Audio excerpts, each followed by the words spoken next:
আজকের ক্লাসে আমি কথা বলবো ইংলিশ স্পিকিং নিয়ে আমাদের সবার কিছু সবচেয়ে কমন 5টা ভুল নিয়ে। প্রথম ভুল, বেশি তাড়াতাড়ি কথা বলা। আমরা সবাই মনে করি যে আমরা যদি খুব ফাস্ট কথা বলি বা খুব দ্রুত কথা বলি তাহলে আমাদেরকে বেশি স্মার্ট শোনাবে। ইংলিশে যদি বেশি ফাস্ট কথা বলি বেশি স্মার্ট শোনাবে, নেটিভ স্পিকারদের মতো শোনাবে। কিন্তু আপনাদের কিন্তু মনে রাখতে হবে সবচেয়ে ভালো ভালো ইংলিশ স্পিকার যারা আছে তারা কিন্তু ফোকাস ফাস্ট কথা বলার থেকে বেশি তার উপর বেশি করে যে আমার কথা কি সবাই বুঝছে নাকি।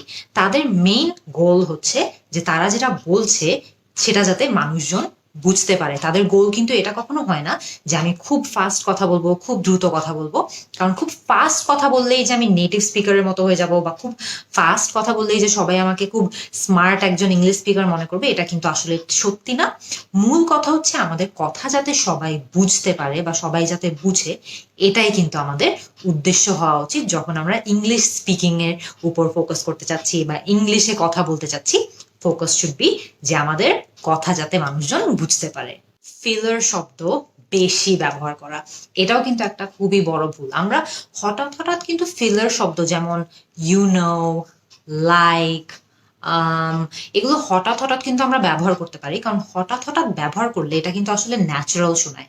কারণ ন্যাচারাল স্পিচেও কিন্তু মাঝে মধ্যেই ফিলার শব্দ আসে। মাঝে মধ্যে যদি আমরা শব্দগুলো ব্যবহার করি তাহলে কিন্তু আমাদের স্পিচটাও ন্যাচারাল থাকে। কিন্তু বেশি বেশি ব্যবহার করলে যেই সমস্যাটা হয়, মানুষজন তখন মনে করে যে আচ্ছা ও মনে হয় তেমন একটা ইংলিশ শব্দ পারে না, এই জন্যই খালি ইউ নো, লাইক এই ধরনের ফিলার ওয়ার্ডস গুলো ব্যবহার করে। সো আপনি কিন্তু আপনার ভোক্যাবুলারিটাকেও অনেক এনরিচ করতে চান। আপনি মানুষজনকে এটা বুঝাতে চান যে আপনার ভোক্যাবুলারি অনেক ভালো ইংলিশে। সো তখন সেটা যদি আপনি করতে চান, আপনি কিন্তু বেশি বেশি ফিলার ওয়ার্ডস ইউজ করলে সমস্যা হবে। তাহলে মানুষ মনে করবে আপনি তেমন একটা ইংরেজি শব্দই জানেন না। সো আপনার ভোক্যাবুলারি এনরিচ করুন, ফিলার ওয়ার্ডস হঠাৎ হঠাৎ ব্যবহার করুন, বেশি ব্যবহার করবেন না, এবং এই খারাপ হ্যাবিটটা আজকে থেকেই বন্ধ করে দিবেন। অফেন্সিভ ল্যাঙ্গুয়েজ ব্যবহার করা বা বেশি বেশি করে কার্স করা, বেশি বেশি করে গালিগালাজ করা, এই হ্যাবিটটা থেকেও আমরা যাতে আজকে থেকে বিরত থাকি।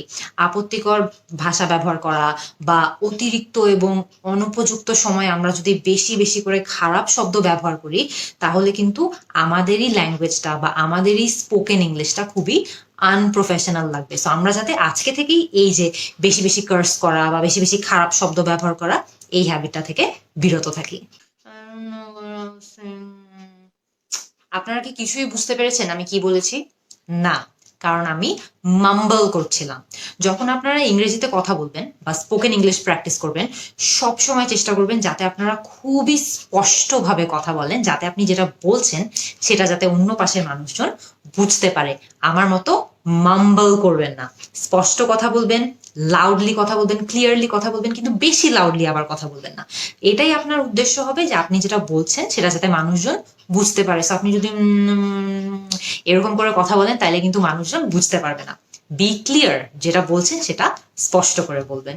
একটু আগে আমি বলেছিলাম না যে লাউডলি কথা বলবেন, আবার বেশি লাউডলি যাতে কথা না বলেন। এই আমাদের লাস্ট যে ভুলটা আছে সেটা এই লাউড কথা বলার সাথেই রিলেটেড। বেশি জোরে কথা বলা বা বেশি ধীমে কথা বলা, এই দুটো হ্যাবিটই কিন্তু খারাপ। বেশি আস্তে কথা বলবেন না, আবার বেশি জোরেও কথা বলবেন না। আপনি জাস্ট এমন একটা স্বর মেনটেন করার চেষ্টা করবেন বা লেভেল মেনটেন করার চেষ্টা করবেন যেটা বেশি জোরে না, বেশি আস্তেও না, কিন্তু খুবই স্পষ্ট। আপনি যেটা বলছেন সেটা একদম ক্লিয়ারলি বোঝা যাচ্ছে, ওপাশ থেকে কোনো কারো কনফিউশন হবে না। So not too loud, not too soft, just enough, একদম মাঝামাঝি একটা জায়গায় আপনি থাকবেন যেখানে আপনার কথাগুলো, আপনার ওয়ার্ডস গুলো, আপনার বাক্যগুলো খুবই ক্লিয়ারলি শোনা যায়, খুবই ক্লিয়ারলি বোঝা যায়। কারণ আমাদের মেইন উদ্দেশ্য হচ্ছে যে আমরা যেগুলো বলছি সেটা যাতে অন্য পার্টি বুঝে, সেটা ইংলিশে হোক, বাংলায় হোক, যে কোনো ভাষায় হোক না কেন, আমাদের মেইন গোল হচ্ছে আমাদের কথা যাতে মানুষজন বুঝতে পারে। তো সেই জন্য কিন্তু আপনার বেশি লাউড হলেও চলবে না, আবার বেশি কোয়াইট হলেও চলবে না, মাঝামাঝি পর্যায়ে স্পষ্ট একটা টোন মেনটেন করতে হবে।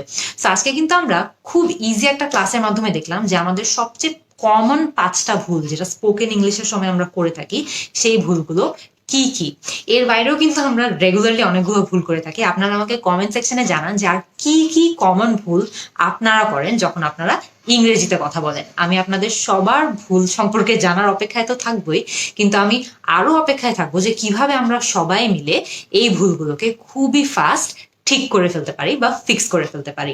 C you in the next class.